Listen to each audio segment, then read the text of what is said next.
বন্ধুরা, অল্প একটু পাউরুটি দিয়ে বানিয়ে নাও দারুণ স্বাদের এই মিষ্টি রেসিপি। যখনই মিষ্টি খেতে ইচ্ছে করবে তখন কিন্তু এইভাবে ঝটফট বানিয়ে নিতে পারবে এই মিষ্টি রেসিপিটি। চলো তাহলে শুরু করা যাক। প্রথমে নিয়ে নিতে হবে এখানে পাউরুটি। আমি এখানে 5টা পাউরুটি স্লাইস নিয়েছি।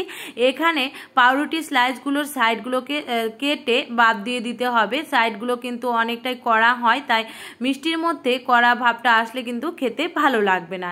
এইভাবে আমি প্রত্যেকটা পাউরুটির সাইড কেটে নেব। দেখো কেটে নিয়েছি। এবার একটা পাত্র নিয়ে এই পাউরুটিগুলোকে ছোট ছোট টুকরো করে ছিঁড়ে নিচ্ছি। এবার তোমরা চাইলে পাউরুটিটাকে কিন্তু মিক্সিতে গুঁড়ো করেও নিতে পারো। এবারে এই পাউরুটিটাকে অল্প অল্প করে দুধ দিয়ে মেখে একটা সুন্দর ডো তৈরি করে নিতে হবে, একটা নরম তুলতুলে। এখানে আমি গায়ের দুধ নিয়েছি, ঠান্ডা দুধ। তারপর এখানে বার্নিংয়ের জন্য দিয়ে দিলাম 1.5 চামচ ময়দা, 4 চামচের। যতটা পাউরুটি নেবে পাউরুটি পরিমাণে কিন্তু ময়দাটাও দিতে হবে। এবার ময়দার সঙ্গেও আমি এটাকে খুব ভালোভাবে মেখে নিয়েছি। পাউরুটির মিশ্রণটা দেখে নিশ্চয়ই বুঝতেই পেরেছো কতটা নরম করে মাখতে হবে। তবে বন্ধুরা, এই মিশ্রণটাকে কিন্তু রেস্টে রাখার কোনো দরকার নেই। এবার এই মিশ্রণ থেকে অল্প অল্প করে ড্রো নিয়ে মিষ্টিগুলোকে তৈরি করে নিচ্ছি। তো এখানে মিষ্টিগুলো তৈরি করার আগে হাতে অবশ্যই কিন্তু একটু তেল বা ঘি মাখিয়ে নিতে হবে। এইভাবে অল্প অল্প করে ড্রো নিয়ে সমস্ত মিষ্টিগুলো তৈরি করে নিয়েছি। এবার মিষ্টিগুলোকে ভেজে নিতে হবে। এর জন্য আগে থেকেই কড়াতে তেল বসিয়ে তেল গরম করে নিয়েছি। হালকা গরম হলেই এখানে মিষ্টিগুলোকে ছেড়ে দিতে হবে। সবগুলো মিষ্টি একবারে ভেজে নেব। এর জন্য কড়াতে অনেকটা পরিমাণে তেল দিয়ে সমস্ত মিষ্টিটা আমি দিয়ে দিচ্ছি। এখানে যেহেতু মিষ্টির পরিমাণটাও কম, তাই একবারে ভেজে নিচ্ছি। গ্যাসের আজকে অবশ্যই লোতে রেখে ভাজতে হবে। হাই করে দিলে কিন্তু মিষ্টিটা ওপর দিক থেকে পুড়ে যাবে। তো এবারে মিষ্টিগুলো দেওয়ার পর কোনোভাবে নাড়ানো যাবে না। মিনিট 1 মতন রেখে তারপর নাড়াতে হবে। তো এবার দেখো মিষ্টিগুলোকে আমি নাড়িয়ে নিয়েছি। একটা সাইড খুব সুন্দরভাবে ভাজা হয়ে গেছে। এবার এগুলোকে উল্টে পাল্টে এইভাবে নেড়ে নেড়ে মিষ্টিটাকে দুটো বা চারিদিকে খুব সুন্দর করে ভেজে নিতে হবে।